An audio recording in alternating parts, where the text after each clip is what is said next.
Alright, so we're gonna go ahead and change the oil filter on our Harley Sportster. This is your oil filter housing right here.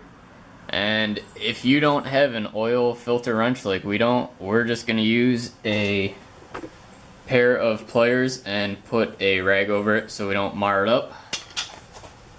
So, put that on there. Put that on. Get it broken loose.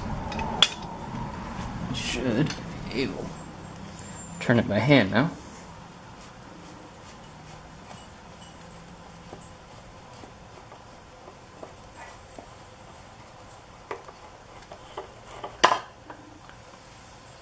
And there's our oil filter.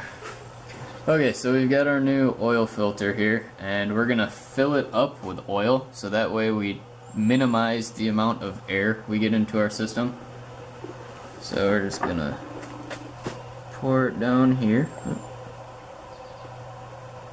So this is pretty much completely full.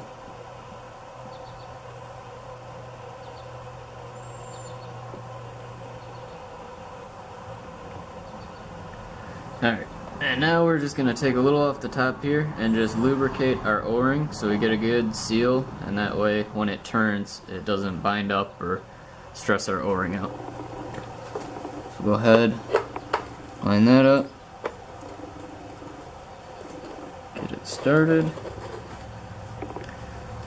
We just want to take our oil filter and just get it as snug as we can, get it hand tight.